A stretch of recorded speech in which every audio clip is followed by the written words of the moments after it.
नमस्कार दोस्तों, स्वागत है आपका अपने YouTube चैनल रिया स्टार्ट पे। हम उम्मीद करते हैं कि आप सभी स्वस्थ, मस्त और व्यस्त होंगे और अपनी स्टडी को जारी रखे होंगे और बेहतरीन बनाने की कोशिश कर रहे होंगे खुद को। तो चलिए उसमें हम थोड़ा सा आपका सहयोग करें आपको बेहतरीन बनाने में। अगर आप संगीत शिक्षक नियुक्ति संबंधित एग्ज़ाम देना चाहते हैं, बीपीएससी का हो चाहे आप स्टेट का एग्ज़ाम देना चाहते हो, और आप म्यूजिक से अगर चाहते हैं कि सफल हो, म्यूजिक सब्जेक्ट आपका है, तो आपके लिए यह जो सीरीज स्टार्ट किया जा रहा है एडुटेरिया का आप बुक है, जिसमें कि बेहतरीन तरीका से आपको संगीत का जो क्वेश्चन बीपीएससी में पूछा गया था एग्ज़ाम में, इसी से पूछा गया था, स्टेट भी इसी सब से पूछा गया था। तो इन सब प्रश्नों का हम विश्लेषण करेंगे इस वीडियो में। तो आइए स्टार्ट करते हैं और चलते हैं पहला प्रश्न की ओर बिना देरी किए हुए, और देखते हैं किस टाइप का प्रश्न एग्जाम में पूछा जाता है। तो चलिए देखिए, आइए पहला प्रश्न देखिए, कहा जा रहा है कि पंडित जब ये नहीं, देखिए हम लोग को क्या पढ़ना है, हम लोग को सिर्फ म्यूजिक पढ़ना है। तो ये आप ये यहाँ से म्यूजिक नहीं, म्यूजिक हम लोग का 71 से, देखिए यहाँ पार्ट 3 संगीत है, इसको स्टार्ट करते हैं। 80 प्रश्न है जो कि बीपीएससी में इसी टाइप का क्वेश्चन पूछा गया था। तो चलिए, प्रत्येक ग्राम के से कितनी मूर्छनाओं की रचना होती है। तो आप लोग जानते हैं कि ग्राम कितने होते हैं, 3 ग्राम कितने होते हैं, ग्राम आप जानते हैं कि 3 ग्राम होते हैं। कौन कौन? एक होता है सरज ग्राम, दूसरा होता है मध्यम ग्राम, दूसरा क्या होता है मध्यम ग्राम, और तीसरा क्या होता है गंधार ग्राम। गंधार ग्राम को जानते हैं स्वर्गवासी ग्राम भी कहा जाता है। तो आप लोग याद रखिएगा, ये भी पूछा जाता है किस ग्राम को स्वर्गवासी ग्राम के नाम से जाना जाता है। तो वैसे सरज ग्राम और मध्यम ग्राम ही प्रचलित है। तो एक ग्राम में जो है आपको टोटल 7 मूर्छना होती है। तो सरज ग्राम की 7 मूर्छना हो गई, मध्यम ग्राम की 7 मूर्छना होगी, और गंधार ग्राम की 7 तिया। कुल अगर मूर्छना पूछा जाए तो कुल मूर्छना कितना हो जाएगा, 21 हो जाएगा। लेकिन अगर सिर्फ ये पूछा जा रहा है कि प्रत्येक ग्राम में कितनी मूर्छना है, तो प्रत्येक ग्राम में कितना हो जाएगा 7। एक ग्राम का 7, तो 7 तिया 21 हो गया। 3 गो ग्राम में मूर्छना कितना हो गया, 21 हो गया। चलिए नेक्स्ट प्रश्न देखिए क्या है। नेक्स्ट प्रश्न देखिए, सारनाथ चतुष्टय किसे कहा जाता है। तो आप लोग जानते हैं सारनाथ चतुष्टय जो है ना, वीणा पर जो प्रयोग किया गया था सबसे पहले 22 श्रुतियों को सिद्ध करने के लिए कि 22 श्रुति सही तरह से कैसे बैठाया जाए, वो सिद्ध करने के लिए वीणा पर जो प्रयोग किया गया उसी को क्या कहते हैं, सारनाथ चतुष्टय प्रक्रिया कहते हैं। ठीक है, नेक्स्ट प्रश्न देखिए कितना नंबर था ये, 72। 72 के बाद चलिए 73 नंबर देखते हैं। आइए 73 नंबर देखिए, 73 में क्या है कि राग दरबारी कन्हारा गाने का समय क्या है। तो आप लोग जानते हैं राग दरबारी कन्हारा जो है गाने का समय है वह रात का क्या हो जाएगा, रात का पहला प्रहर है, रात का तीसरा प्रहर है, रात का दूसरा प्रहर है, एक से अधिक या उपयुक्त में से कोई नहीं। तो आप बताइए राइट आंसर इसका क्या हो जाएगा, रात का जो दूसरा प्रहर है उसी में क्या होता है, राग दरबारी कन्हारा गाया जाता है। ठीक है, नेक्स्ट प्रश्न देखिए, यह ताल ठुमरी गायकी में बजाई जाती है। तो कौन सा ताल जो है ठुमरी गायकी में बजाई जाती है। एक ताल है रूपक ताल है, दीपचंदी ताल है। दीपचंदी आप जानते हैं 14 मात्रा की ताल होती है। एक ताल आप जानते हैं कितना मात्रा की ताल होती है, एक ताल आपको 12 मात्रा की ताल होती है, और रूपक ताल आप जानते हैं कि 7 मात्रा की ताल होती है। तो इसमें पूछा जा रहा है तो ठुमरी गायकी, तो आप जानते हैं कि ठुमरी जो है दीपचंदी ताल में गाई जाती है। तो राइट आंसर आपको क्या हो जाएगा, बी नंबर हो जाएगा। ठीक, नेक्स्ट प्रश्न देखिए, नाद कितने प्रकार के होते हैं। तो आप लोग जानते हैं नाद 2 प्रकार के होते हैं। कौन कौन? एक तो आहत नाद होती है और दूसरा क्या होती है, अनाहत नाद होती है। तो नाद हो गया आपको 2 प्रकार की होती है, आहत और अनाहत नाद। नेक्स्ट प्रश्न देखिए, वैदिक काल में सामगान में कितने स्वर प्रयुक्त होते थे, 1, 3, 4। तो वैदिक काल में जो सामगान में स्वर प्रयुक्त होते थे वह आपको कितने स्वर प्रयुक्त होते थे, 3 स्वर प्रयुक्त होते थे। 76 का राइट आंसर क्या हो जाएगा, बी नंबर हो जाएगा। फिर देखिए, एक ताल में कितनी खाली होते हैं। तो आप जानते हैं एक ताल जो है, यह एक ताल आपको कितनी मात्रा का होता है, 12 मात्रा का होता है, और 12 मात्रा का एक ताल होता है, और इसमें जो है कितना खाली होता है सो पूछा जा रहा है। तो आप जानते हैं एक ताल में 2 खाली होते हैं और 4 क्या होता है, 4 ताली होता है। एक ताल में क्या होता है, 2 खाली होता है और 4 ताली होता है, 4 ताली होता है ना। तो 2 जो खाली होता है आपको, एक तो होता है एक ताल में, एक तीसरा मात्रा पर होता है खाली, और एक जो है 7वां मात्रा पर होता है। बाद में की सब क्या होता है, 1, 5, 9 और 11 मात्रा पे क्या होता है, ताली होता है। तो खाली आप समझ चुके हैं 2 मात्रा, एक ताल में कितनी मात्रा पर खाली, 2 मात्रा। नेक्स्ट प्रश्न देखिए, द्वादश स्वर मूर्छनावाद निम्नलिखित में से किसकी परिकल्पना है?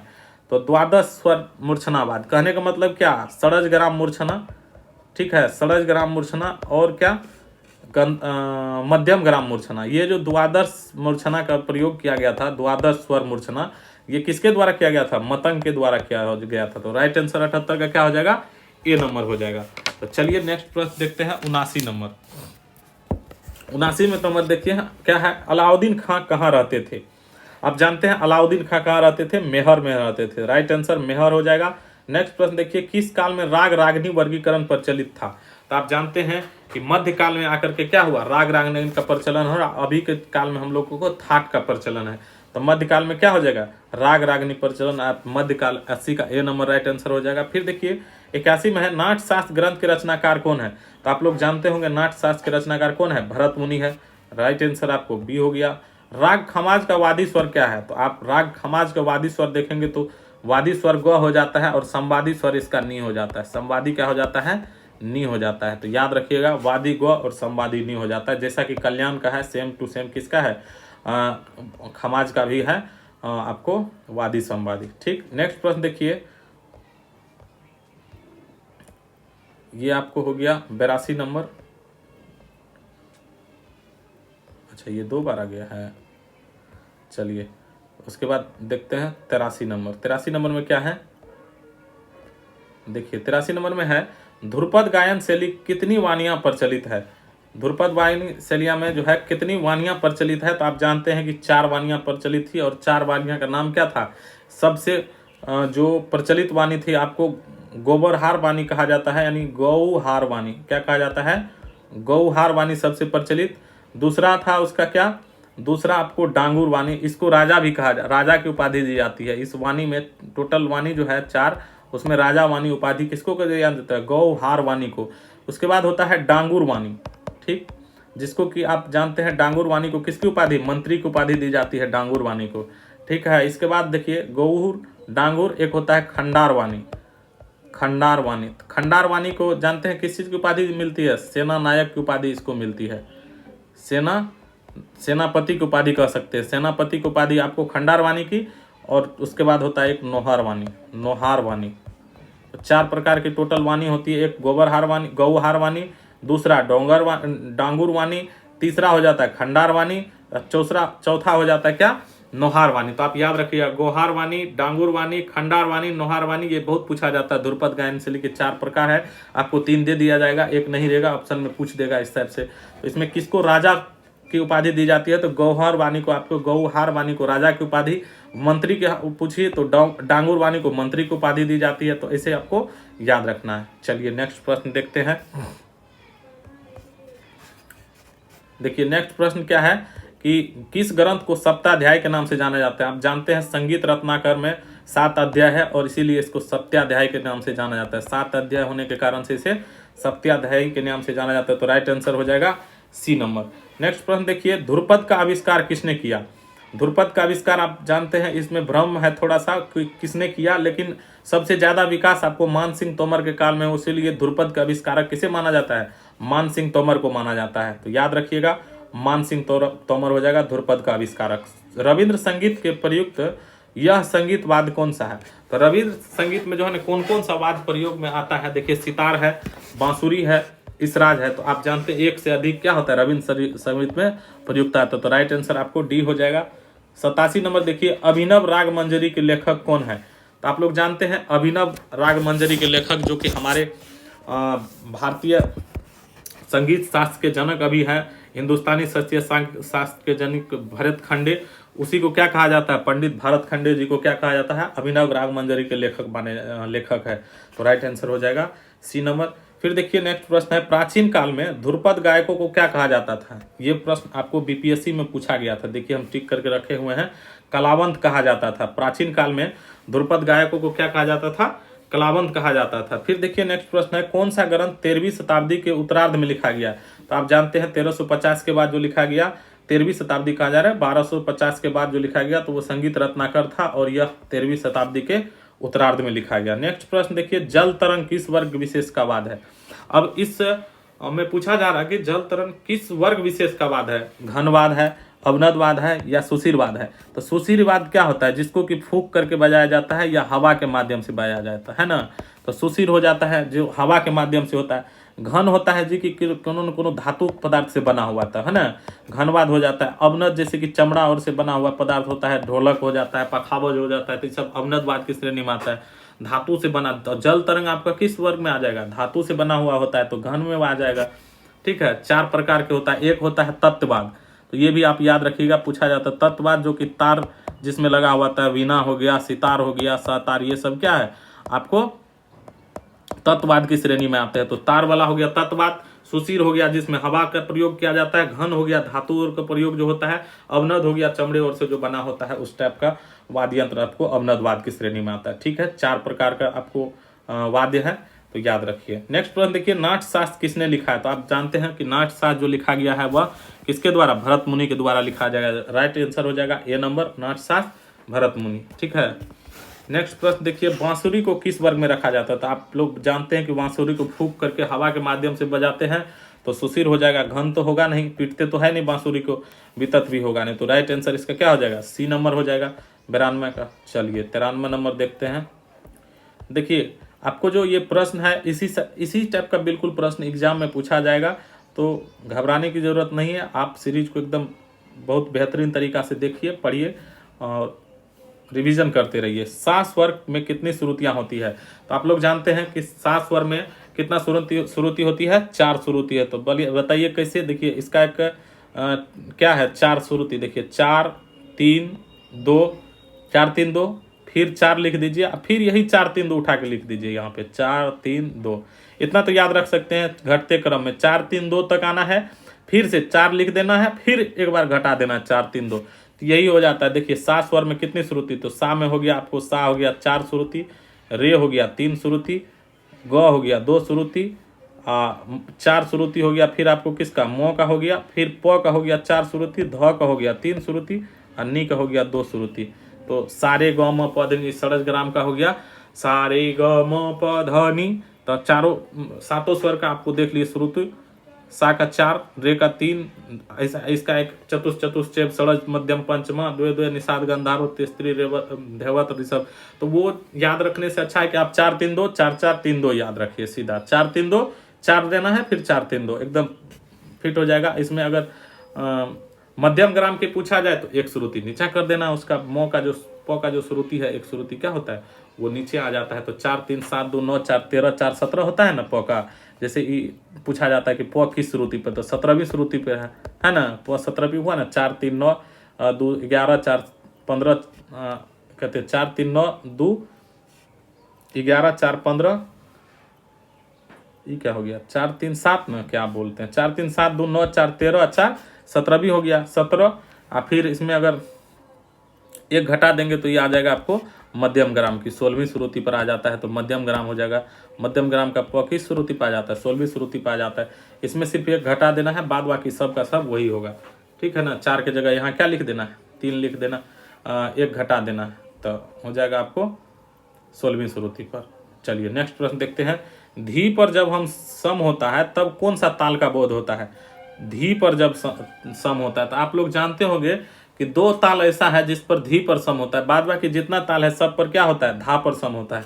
तो एक तो होता है आपको झप ताल, एक यहाँ झप ताल दिया हुआ है, झप ताल होता है, और दूसरा जो धी पर सम होता है वह होता है एक ताल, झप ताल। और उसके बाद क्या होता है, धी पर पूछा जा रहा है खाली धी, अच्छा इस टाइप का धी ना, तो ये सिर्फ झप ताल में होता है। लेकिन अगर इस टाइप का धी रहे, इधर से ऐसे धी रहे, तो ये इसका आंसर आपको हो जाता है एक ताल। ठीक है, दोनों धी का लिखने का तरीका देख लीजिए। एक धी हर्षी का है तो वो हो जाता है आपको एक ताल, धी हर्षी का, और धी दीर्घी का है तो झप ताल हो जाता है। तो आप याद रखिएगा, इसका आंसर इसीलिए पूछा जाता है। ये क्वेश्चन दोनों पूछ सकता है, ये वाला धी पूछा जा सकता है एक ताल वाला, नहीं तो झप ताल वाला। ठीक, नेक्स्ट प्रश्न देखिए। जो स्वर सितार में बहुत देर तक गूंजता है उसे क्या कहते हैं। उसे तुम्बा कहते हैं, तार ग्रहण कहते हैं, तरब कहते हैं। तो आप लोग जानते हैं कि जो सितार में बहुत देर तक गूंजता रहता आवाज, उसे तरब कहते हैं। तो राइट आंसर हो जाएगा इसका सी नंबर। फिर देखिए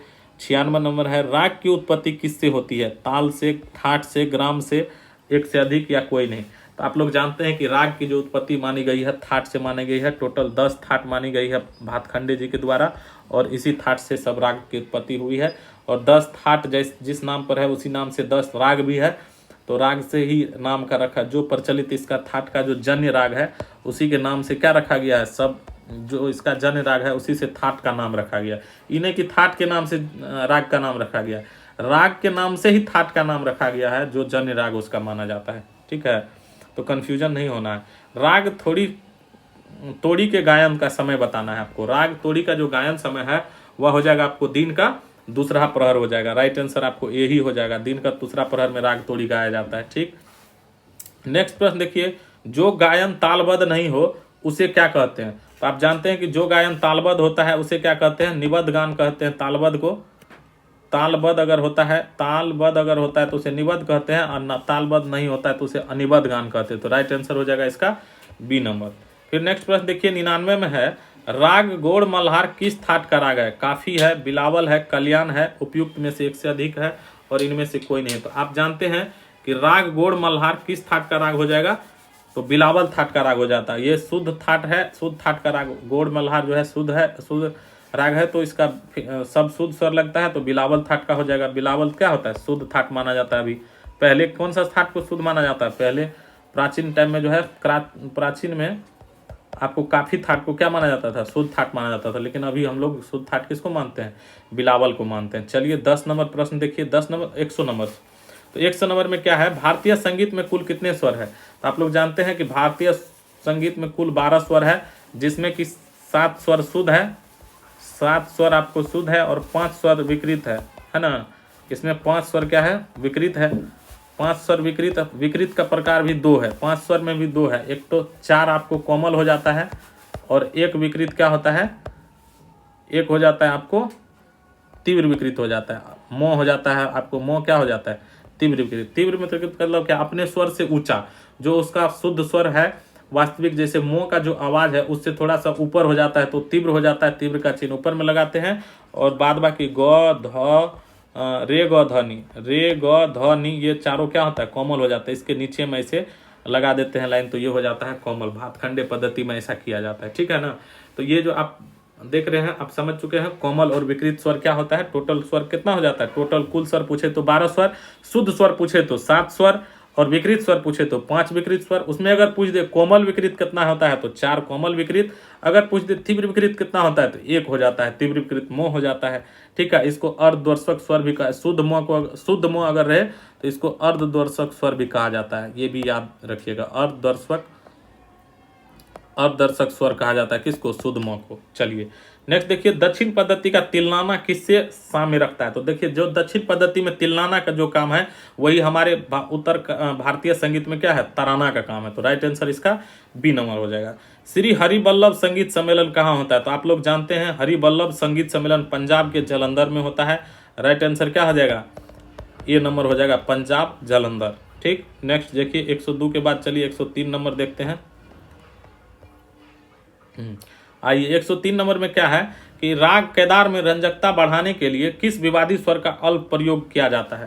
तो आप लोग जानते हैं कि राग केदार में जो उसका जब विवादी स्वर का प्रयोग तो इसे किसी भी राग में करना नहीं चाहिए, पर अगर अल्प उसका जो है ना थोड़ा सा रंजकता बढ़ाने के लिए हम लोग विवादी स्वर का प्रयोग कर लेते हैं। लेकिन सबके बस की बात नहीं है। ये जो कुशल गायक है उसी के बस की बात है कि विवादी स्वर का प्रयोग कर ले, नहीं तो विवाद पैदा हो जाएगा राग में गाते टाइम में। ठीक ना। तो रंजकता बढ़ाने के लिए आजकल करते हैं, तो कोमल नी का प्रयोग जो है राग केदार में रंजकता बढ़ाने के लिए होता है। तो राइट आंसर 103 का हो गया आपको सी नंबर। चलिए 104 नंबर देखते हैं। आचार्य केसीडी बृहस्पति के लेखन का प्रमुख केंद्र बिंदु है। आचार्य केसीडी बृहस्पति जो है इसके लेखन का प्रमुख बिंदु क्या है? संगीत भकरंद है। राइट आंसर हो जाएगा आपको बी नंबर। नेक्स्ट प्रश्न देखिए, मिजराव कौन से वाद्य यंत्र में आता है? तो आप लोग जानते हैं मिजराव से क्या? दिलरुबा को बजाया जाता है। तो राइट आंसर हो जाएगा सी नंबर। फिर देखिए, ताल के निश्चित बोल को क्या कहा जाता है? आप जानते हैं कि ताल के निश्चित बोल को क्या कहा जाता है? ठेका कहा जाता है। राइट आंसर हो जाएगा बी नंबर। जब चौथी ताली धीना पर होती है तब कौन सा ताल होता है? चौथी ताली की बात आ रही है धीना पर, तो चौथी ताली धीना किस ताल पर हो जाता है? आप लोग जानते हैं कि चौथी ताली धीना पर हो जाता है किसमें? एक ताल जो होता है, एक ताल कितने मात्रा का होता है? 12 मात्रा का होता है। एक ताल 12 मात्रा का होता है। चार ताल भी आपको 12 मात्रा का होता है। रूपक ताल 7 मात्रा का होता है। तो ये जो एक ताल है 12 मात्रा का, तो चौथी ताली इसी में हो जाती है धीना पे। बोलिए कैसे? देखिए इसका स्वर कैसा होता है एक ताल का? धी धी धी। इसको जो है ना 6 विभाग में बांटा जाता है। तो धी धी हो जाता है, धी धी धागे तिरकिट, धागे तिरकिट, धागे तिरकिट। उसके बाद हो जाता है धागे तिरकिट तुन्ना, धागे तिरकिट तुन्ना, कता, कता धागे, फिर हो जाता है धागे तिरकिट, धागे तिरकिट। उसके बाद फिर हो जाता है धीना। तो लास्ट में यहाँ चौथा नंबर पे क्या हो जाता है? ताली हो जाता है। पहला सम पे ताली धी पे होता है, सम पे ताली, फिर तीसरा नंबर पे ताली हो जाता है 1 2 3, तीसरा नंबर पे ताली, एक ताली यहाँ हो गया। फिर क्या हो जाता है? एक खाली होता है, पहले तीसरा नंबर पे खाली हो जाता है, फिर जाकर के आपको हो जाता है तू पे ताली। कहाँ गया तू? ताली हो जाता है यहाँ पे। ताली के बाद फिर क्या हो जाता है? खाली हो जाता है। यहाँ खाली होने के बाद फिर यहाँ ताली होता है, फिर जाके 4 नंबर पे क्या होता है? खाली ताली हो जाता है। तो 2 खाली होता है और 4 ताली होता है। इसमें एक ताल में क्या होता है? 2 खाली। ये भी बात याद रखने वाली है, 2 खाली होता है और 4 ताली होता है, इसमें याद रखिएगा। तो जब चौथी ताली पर धीना होता है तो ये एक ताल के अंतर्गत आता है। तो राइट आंसर आपका हो गया सी नंबर। ऐसा सिर्फ एक ताल में ही होता है और कोई नहीं है कि आप सोचिएगा भी कुछ, ठीक ना। चलिए नेक्स्ट प्रश्न देखते हैं। आइए क्या है? भारत रत्न निम्नलिखित में से किसे प्रदान किया गया है? तो इसमें जो दिया हुआ है तो पंडित भीमसेन जोशी को भारत रत्न दिया गया है। इनमें से किसमें दिया गया है? तो पंडित भीमसेन जोशी को भारत रत्न दिया गया है। उत्तर भारतीय संगीत में कुल विकृत स्वरों की संख्या कितनी है? तो आप जानते हैं कि 5 विकृत स्वर है, जिसमें रे ग ध नी हो जाता है कोमल विकृत, रे ग ध नी हो जाता है कोमल विकृत। इसको क्या कहते हैं? कोमल विकृत कहते हैं, ठीक ना, कोमल विकृत। और इसको क्या कहते हैं? एक हो जाता है आपको मो को तीव्र विकृत कहा जाता है, तीव्र विकृत। तो टोटल क्या हो गया? 5 गो हो गया। तो राइट आंसर आपको हो गया ये नंबर। तानपुरा का एक अंग तुम्बा है, यह किससे बना होता है? तो आप लोग जानते हैं तुम्बा जो बनता है किससे? लौकी से बनता है। लौकी को कद्दू भी कहते हैं हम लोग, तो कद्दू समझिए। नेक्स्ट प्रश्न देखिए, अर्धदर्शक स्वर कहा जाता है किसको? आपको इससे पहले भी बताया, अर्धदर्शक किसको कहा जाता है? मो को कहा जाता है, शुद्ध मो को अर्धदर्शक स्वर कहा जाता है। जैसे कि सा रे ग मो होता है ना, मो को इधर भी ले सकते हैं, मो प ध नी, इसको जो है ना अर्धदर्शक स्वर, इसके साइड भी ले जा सकते हैं, इसको इधर भी ले जा सकते हैं, तो इसीलिए इसको अर्धदर्शक स्वर कहा जाता है, ठीक, शुद्ध मो को। चलिए 111 के बाद 112 नंबर देखते हैं। आइए 112 नंबर का प्रश्न देखिए, कुवाड़ लय इस नाम से जाना जाता है। आप जानते हैं कुवाड़ लय को सवा गुण के नाम से जाना जाता है। राइट आंसर बी हो गया। भारतीय संगीत में मूलभूत स्वर किसे माना जाता है? तो आप जानते हैं मूलभूत स्वर सा को कहा जाता है, इसको कहीं चेंज नहीं किया जाता, इसीलिए इसको मूलभूत स्वर का आधार स्वर इसको कहा जाता है। आधार स्वर भी किसको कहा जाता है? संगीत का जो आधार स्वर है इसी को कहा जाता है। मूलभूत स्वर भी सा को ही कहा जाता है, ठीक। किस काल में मेल राग वर्गीकरण प्रचलित है? तो मध्यकाल में मेल राग वर्गीकरण प्रचलित है और अभी के टाइम में थाट राग। चलिए नेक्स्ट देखिए, गायन शैली जिसमें पखावज संगत की जाती है, तो पखावज संगत किसमें की जाती है? ख्याल है, ध्रुपद है, कव्वाली है, क्या हो जाएगा? पखावज। आप जानते हैं पखावज ध्रुपद में किया जाता था पहले।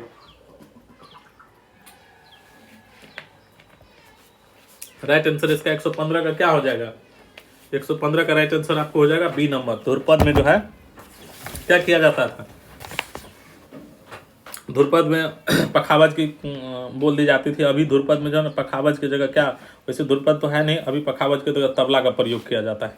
धमार ताल में कितनी मात्रा होती है? तो आप लोग जानते हैं कि धमार ताल जो है, धमार ताल जिसको दीपचंदी ताल भी कहा जाता है, तो धमार ताल या दीपचंदी ताल आप कहिए तो 14 मात्रा हो जाएगा। धमार ताल में कितना मात्रा हो जाएगा? 14 मात्रा हो जाएगा। इसको दीपचंदी ताल भी कहते हैं, क्योंकि धमार जो बताया जाता है दीपचंदी ताल में, तो हो जाएगा 14 मात्रा, ठीक है। नेक्स्ट प्रश्न देखिए, संगीत रत्नाकर के लेखक कौन है? आप लोग जानते हैं सारंगदेव है संगीत रत्नाकर के लेखक, ठीक। 3 ताली 1 खाली किस ताल में होता है? तो 3 ताली और 1 खाली, तो आप जानते हैं 3 ताल में क्या होता है? 3 ताली होता है और 1 खाली होता है। 3 ताली किस किस प्रकार के से होता है? 3 ताली जो होता है, नाधी धीना, नाधी धीना, नाधी धीना, नाती तीना, नाधी धीना। आप जानते होंगे ये 4 विभाग में बटा हुआ रहता है। पहली मात्रा पे ताली, दूसरी पे ताली, पहली पे मतलब ताली, उसके बाद 5वीं पे हो जाता है ताली, उसके बाद 9वीं मात्रा पे हो जाता है आपको खाली, और फिर हो जाता है 9वीं के बाद कौन सा मात्रा हो जाएगा, जो 9वीं नाती, नाधी धीना, नाती तीना, तो 4 4 8, 8 1 9 पे खाली हो जाता है, 9 पे खाली हो जाता है, 4 4 1 5 पर ताली, फिर 9 पर खाली, और फिर जाकर के 13 9 10 11 12 13, हाँ 13 पे फिर क्या हो जाता है, 13 पे फिर से ताली हो जाता है। तो 1 5 13 पर ताली, खाली किस पर हो जाता है, 9 पर खाली हो जाता है। तो ये आपको 3 ताल जानते होंगे। 3 ताल तो ऐसे भी आजकल बहुत पर 3 ताल पे ही हम लोग जो है ना, छोटा इधर जो आम गायन होता है 3 ताल पे, ना धी, क्या होता है उसका बोल, ना धी, ना धी धी ना, है ना पहला भाग, फिर ना धी धीना 2 बार लिखते हैं, ना धी धीना, हो गया ना 2 बार। फिर इसको 2 बार क्या लिखते हैं, ना, एक बार लिखते हैं नाती तीना, नाती तीना, और फिर वही बात लिखते हैं नाधी धीना, नाधी धीना, होता है ना। तो ऐसे अगर नाधी धीना लिखते हैं तो पहला मात्रा पे हो जाता है यहाँ ताली, है ना, फिर यहाँ 5वां मात्रा पे हो जाता है ताली, और फिर यहाँ हो जाता है आपको 9वीं मात्रा पे क्या, यहाँ हो जाता है खाली, और यहाँ फिर हो जाता है क्या, ताली हो जाता है। तो ऐसे करके ये हो जाता है आपको 3 ताल। 3 ताल में एक खाली कैसे हो गया ना, यहाँ एक खाली, ना पे फिर हो जाता है 9वीं मात्रा पे खाली। तो आप देख लीजिए 3 ताल। चलिए उसके बाद देखते हैं वृंदावनी सारंग किस थाट का राग है। तो आप लोग जानते हैं वृंदावनी सारंग जो है वह काफी थाट का राग है। गौनी इसमें कोमल होता है, काफी में क्या होता है, गौ और नी कोमल होता है, गौ और नी कोमल होता है काफी में। यह वृंदावनी सारंग जो है काफी थाट का राग है। नेक्स्ट देखिए तानपुरे में कितने तार होते हैं। तो आप लोग जानते हैं तानपुरे में कितने, 4 तार होते हैं। मूल रूप से तानपुरे में 4 तार होते हैं, लेकिन कभी कभी जो है ना, कभी कभी आपको 6 तार भी देखने को मिलता है, लेकिन मूल रूप से 4 तार होता है। तो 4 याद रखिएगा, 6 भी याद रखिएगा, पूछा जा सकता है, कहीं दिख गिरा है तो आपको 6 भी मारना पड़ सकता है। संगीत की उत्पत्ति कैसे हुई। आप लोग जानते हैं संगीत की उत्पत्ति जो है वह नाद से हुई है। किससे हुई है, नाद से हुई। तो राइट आंसर क्या हो जाएगा, बी नंबर हो जाएगा। संगीत की उत्पत्ति नाद से हुई है। चलिए नेक्स्ट प्रश्न देखते हैं, 122 नंबर, आइए देखते हैं 122 का क्या है, नाद किसे कहते हैं। नाद जो है संगीत उपयोगी मधुर ध्वनि को क्या कहते हैं, नाद कहा जाता है। राइट आंसर आपको हो जाएगा ए नंबर, 122 का ए नंबर। संगीत उपयोगी मधुर ध्वनि को क्या कहते हैं, नाद कहते हैं। नाद के मुख कितने प्रकार माने जाते हैं। तो नाद के मुख 2 प्रकार है, आहत नाद और अनाहत नाद। आपको बता चुके हैं आहत और अनाहत नाद है, 2 प्रकार के नाद होते हैं। तो राइट आंसर भी, 1 मिनट रुकिए।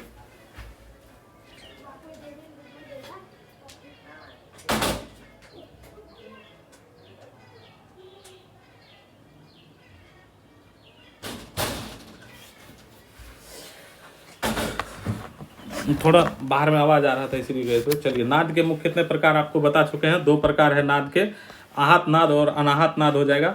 नेक्स्ट प्रश्न देखिए, संगीत का आधार कौन सा नाद है। प्रत्याहत है, अनाहत है, आहत है। तो संगीत का जो आधार होता है वो आपको आहत नाद होता है। तो राइट आंसर क्या हो जाएगा, सी नंबर हो जाएगा 124 का। अनाहत नाद से तो संगीत हम लोग का उपयोग कर नहीं सकते, उसका संगीत में कोई उपयोग नहीं हो अनाहत का, उसमें आहत नाद का उपयोग होता है। ठीक है, चलिए 124 के बाद 25 देखते हैं।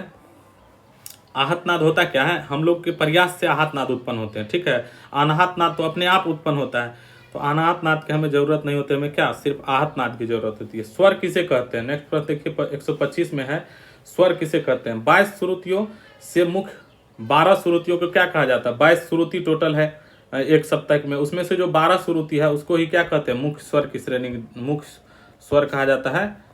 कुल स्वर इसी को कहा जाता है, मुख्य, कुल मुख्य स्वर क्या हो जाता है, 12 श्रुतियों को क्या कहा जाता है, मुख्य स्वर कहा जाता है।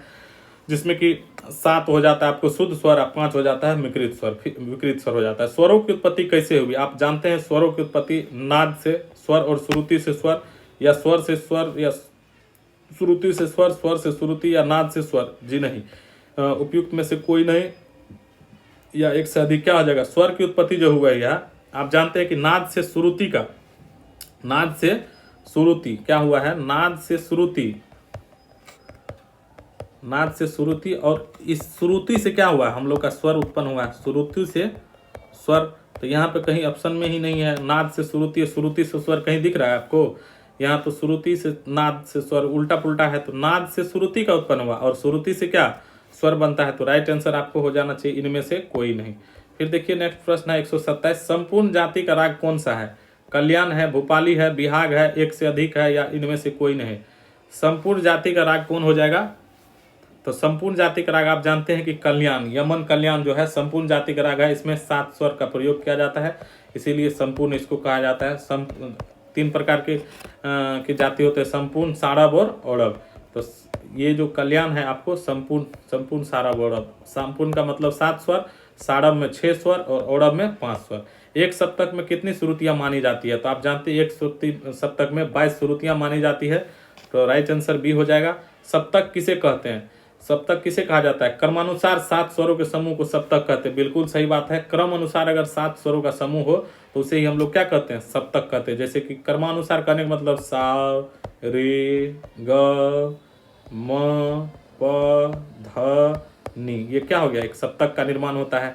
संगीत में कितने सप्तक मानेंगे? तो आप जानते हैं संगीत में 3 सप्तक से ही काम चल जाता है, क्योंकि इससे ज्यादा आवाज किसी का है नहीं। तो राइट आंसर इसका हो गया 130 का ए नंबर हो गया। चलिए नेक्स्ट प्रश्न देखते हैं। 130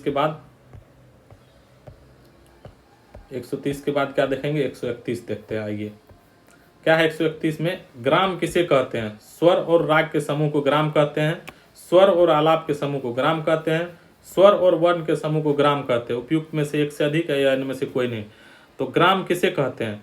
स्वर और वर्ण के समूह को क्या कहा जाता है? स्वर और वर्ण के समूह को ग्राम कहेंगे? नहीं कहेंगे। स्वर और श्रुति के समूह को न ग्राम कहते हैं। ग्राम क्या? ग्राम के लिए श्रुति चाहिए, श्रुति और स्वर अलग होता है। यहाँ वर्ण के जगह अगर यहाँ पे श्रुति रहता तब इसका आंसर सी हो सकता था, लेकिन नहीं है तो ई हो जाएगा। स्वर और श्रुति के समूह को, स्वर और श्रुति के समूह को क्या कहते हैं? ग्राम कहते हैं। तो राइट आंसर आपको हो जाएगा ई नंबर। नेक्स्ट प्रश्न देखिए, कुल कितने ग्राम माने गए हैं? 3 है, 2 है, 5 है। तो ग्राम कितने हैं आपको बता चुके हैं। ग्राम 3 है, एक सरज ग्राम, दूसरा है मध्यम ग्राम, सरज ग्राम हो गया, मध्यम ग्राम हो गया, उसके बाद क्या है? गंधार ग्राम है। लेकिन प्रचलित अभी कौन है? 2 ही ग्राम प्रचलित है, सरज ग्राम और मध्यम ग्राम। तो राइट आंसर इसका हो गया 132 का ए नंबर। चलिए नेक्स्ट प्रश्न देखते हैं 133, मूर्छना किसे कहते हैं? तो आप मूर्छना का मूर्छ धातु से बना हुआ, मूर्छना जो है मूर्छ धातु से बना हुआ है, जिसका अर्थ क्या होता है? चमकना या उभारना। तो राइट आंसर आपको चमकाना अथवा उभारना। तो राइट आंसर हो गया आपको सी नंबर। फिर देखिए 134 में है कि भरत ने सारना प्रक्रिया में वीणा पर कितने तार बांधे हैं? 5 है, 7 है, 6 है। तो सारना प्रक्रिया में वीणा पर जो है भरत के द्वारा 7 तार बांधे गए थे। तो राइट आंसर हो जाएगा बी नंबर। नेक्स्ट प्रश्न देखिए 135 है, रागों की उत्पत्ति कैसे हुई? रागों की उत्पत्ति स्वर से मानी गई है, रागों की उत्पत्ति वर्ण से मानी गई है, रागों की उत्पत्ति थाट से मानी गई है। तो आप जानते हैं रागों की जो उत्पत्ति है वह थाट से मानी गई है। तो सी नंबर हो जाएगा इसका राइट आंसर होगा कि नहीं? 135 का राइट आंसर हो जाएगा सी। फिर 136 देखिए, राग कैसे बनते हैं? आप जानते हैं राग को बनने के लिए क्या क्या चीज जरूरी है? स्वर होना जरूरी है। तो राग कैसे बनेंगे? स्वर से ही क्या बनते हैं? राग का निर्माण होता है। स्वरों के मेल से क्या बनता है? राग बनता है। तो स्वरों के मेल से, स्वर है यहाँ पे, तो स्वरों के मेल से क्या बनता है? राग बनता है। राइट आंसर आपको हो गया सी नंबर। 137 में देखिए, रागों की मुख्य जातियां कितनी हैं? आपको बता चुके हैं रागों की मुख्य जातियां आपको 3 है। अगर कुल जातियां पूछ दे, यहाँ मुख्य के जगह अगर कुल जातियां लगा रहे तो आपको 9 मारना है, क्योंकि 9 जातियां हो जाती है। कैसे कैसे हो जाती है आप देखिए, 3 जातियां हैं आपको क्या? एक तो है संपूर्ण, जो जिसमें कि 7 स्वर प्रयोग होता है, दूसरा है सारभ, और तीसरा हो जाता है आपको क्या? औरभ। संपूर्ण मतलब हो गया इसमें 7 स्वर प्रयोग, सारभ में 6 स्वर, औरभ में 5 स्वर। तो इसी को अगर संपूर्ण हो जाता है एक, फिर संपूर्ण सारभ हो जाता है, औरभ संपूर्ण, ऐसे करके टोटल 9 जातियां हो जाती है। चलिए नेक्स्ट प्रश्न देखते हैं 138 में है, थाट किसको कहते हैं? थाट आपको सप्तक के 13 स्वरों के 13 स्वर तो होगा नहीं, सप्तक में जो 12 स्वर है उसमें से 7 कर्मानुसार मुख्य स्वरों को क्या कहते हैं? थाट कहते हैं। तो राइट आंसर इसका क्या हो जाएगा? आपको सी नंबर हो जाएगा। थाट किसे कहते हैं? सप्तक के 12 स्वरों में से 7 मुख्य स्वरों को क्या कहते हैं? सप्तक कहते हैं। 138 के बाद चलिए 139 नंबर देखते हैं। क्या है 139 नंबर में? एक ताल और 4 ताल में कितनी मात्राएं होती है? 12, 14, 16। तो आपको बता चुके हैं एक ताल और 4 ताल जो है उसमें कितनी मात्रा होती है, 12 मात्रा होती है। एक ताल और 4 ताल में 12 मात्राएं होते हैं। एक ताल और 4 ताल दोनों में 6-6 विभाग होते हैं, ठीक ना, 6-6 विभाग और क्या होते हैं, 12 मात्राएं होती हैं। विभाग भी याद रखिएगा, 6-6 विभाग होता है दोनों में, क्योंकि ये भी पूछा जाता है। ध्रुपद गायन के साथ किस ताल का प्रयोग होता है, तो आप जानते हैं ध्रुपद गायन में एक तो होता है दीपचंदी ताल का प्रयोग होता है, ठीक है, जो कि 14 मात्रा का होता है। और एक होता है क्या, दीपचंदी ताल के साथ साथ एक और किस ताल का प्रयोग किया जाता है आपको पता होना चाहिए, 4 ताल का भी प्रयोग होता है जो 12 मात्रा का है। दीपचंदी यानी तो 4 ताल, यहाँ दोनों में से कोई नहीं है, ना तो दीपचंदी है ना 4 ताल है, तो क्या हो जाएगा इसका आंसर, इनमें से कोई नहीं हो जाएगा। चलिए नेक्स्ट प्रश्न देखते हैं। ठुमरी किस राग में गाई जाती है, तो ठुमरी जो है राग भैरवी में क्या गाई जाती है, ठुमरी गाई जाती है। राग भैरवी का जो स्वर होता है आपको रे ग ध नी कोमल होता है, इसमें रे ग ध नी ये कोमल होता है, बाकी अन्य स्वर क्या होता है, अन्य स्वर आपको शुद्ध प्रयोग किया जाता है राग भैरवी में, और इसी में क्या होता है, ठुमरी गाई जाती है, अन्य स्वर शुद्ध रहता है राग भैरवी में। राग असावरी की उत्पत्ति किस थाट से हुई है, तो आप जानते हैं असावरी का जन्य राग है और असावरी राग की उत्पत्ति आपको असावरी थाट से ही हुई है, तो आंसर हो जाएगा ए नंबर। 143 में देखिए शुद्ध राग किसे कहते हैं, जिन रागों में शास्त्र के नियमों का पालन शुद्ध रूप में नहीं हो, तो शुद्ध रूप में नहीं होगा तो शुद्ध राग हो ही नहीं सकता है, अशुद्ध रूप में हो ये भी नहीं होगा, ये भी नहीं होगा। जिन रागों में शास्त्र के नियमों का पालन शुद्ध रूप में होता है उसे क्या कहते हैं, शास्त्र शुद्ध राग कहते हैं, तो यही हो जाएगा राइट आंसर आपको सी नंबर। नेक्स्ट प्रश्न देखिए 143 के बाद 144 है। भरत ने सप्तक में कितने संवाद माने हैं, 4 है, 3 है, 2 है, तो आप जानते हैं भरत ने सप्तक में कितने 2 संवाद माने हैं, एक तो सामो संवाद और दूसरा क्या सापो का संवाद माने हैं, सापो और सापो का संवाद माने भरत ने सप्तक में 2। मतंग ने किस ग्रंथ की रचना की, तो आप जानते हैं मतंग जो है मतंग के द्वारा बृहदेशी नामक ग्रंथ की रचना की गई है, तो आंसर हो जाएगा इसका सी नंबर। संगीत परिजात के लेखक आप जानते हैं क्या हो जाएगा, अहोबल हो जाएगा, तो राइट आंसर इसका हो गया सी नंबर। नेक्स्ट प्रश्न देखिए 145 के बाद आइए 146 नंबर। राग में वादी स्वर का महत्व क्या है, आप लोग जानते हैं वादी स्वर किसे कहते हैं, जो बहुत प्रयोग किया जाता है राग में उसे वादी स्वर कहते हैं, यानी राजा कहिए, राग का राजा होता है वादी स्वर। संवादी क्या हो जाता है, संवादी स्वर आपको मंत्री हो जाता है, जो कि राजा का सहायता करता है ना। और संवादी स्वर के बाद आता है एक वादी, संवादी और विवादी अनुवादी होता है। संवादी स्वर राग में आपको वादी और संवादी के जो बाद बच जाता है स्वर उसको अनुवादी कहते हैं, और एक होता है अनुवादी स्वर जो कि प्रयोग करना वर्जित रहता है। तो 4 प्रकार के टोटल होते हैं स्वर राग में। वादी स्वर का क्या महत्व होता है, जो राजा के भांति कार्य करते हैं। राग में जो स्वर अन्य स्वरों से कम लगे, बिल्कुल नहीं, अन्य स्वरों से अधिक लगना चाहिए। जो स्वर अन्य स्वरों के बराबर लगे, अन्य स्वरों से बराबर नहीं लगे, जी नहीं, इस सब का सब ऑप्शन गलत है, इसमें एक से इनमें से कोई नहीं हो जाएगा, क्योंकि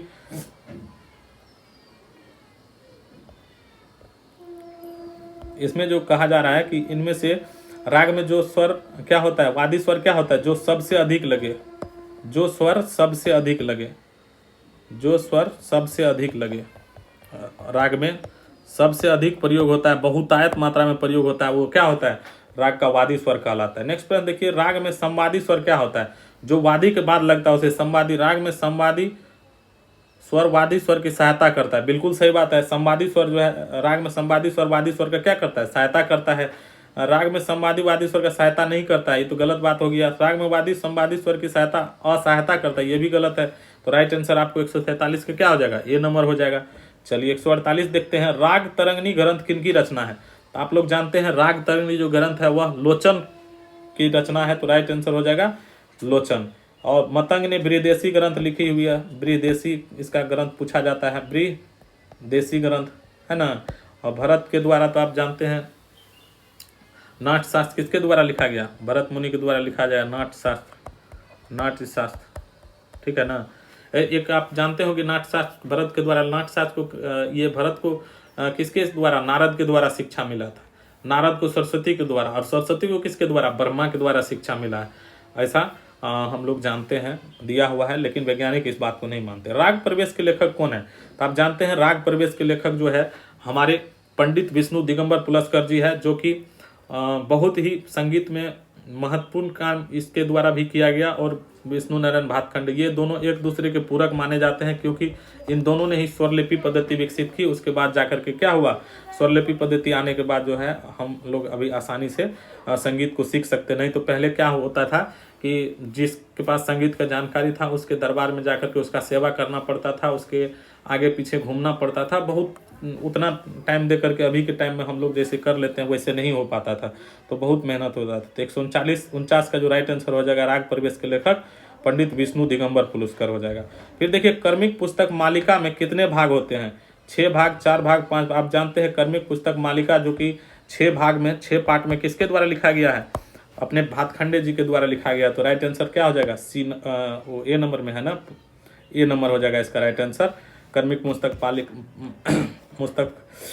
पुस्तक मालिका के लेखक हो जाएगा कौन, तो भातखंडे जी 6 भाग में लिखे हैं। तो देखिए आप को जो है ये 80 प्रश्न आपको देखने को मिला इस वीडियो में। ये बहुत ही बेहतरीन टॉपिक है जो आप जानते हैं कि एग्जाम में पूछा जाता है, यहाँ से प्रश्न बहुत ज़्यादा और इसी टाइप का प्रश्न पूछा जाता है। बहुत भारी प्रश्न नहीं पूछा जाता है, संगीत का एकदम बेसिक प्रश्न पूछा जाता है। 2.5 घंटे का समय रहता है, जिसमें समान अध्ययन आपको कितना 40 नंबर का समान अध्ययन रहता है, 30 नंबर का भाषा आता है। ये दोनों आपको उतना नहीं जरूरी है जितना आपको इस संगीत को पढ़ना जरूरी है। तो अगर आप संगीत के विद्यार्थी हैं तो आपके लिए बहुत हेल्पफुल साबित होगा। और अगर आप चैनल पे अभी नए हैं, अभी तक आप चैनल को सब्सक्राइब नहीं किए तो कर लीजिएगा चैनल को सब्सक्राइब। धन्यवाद।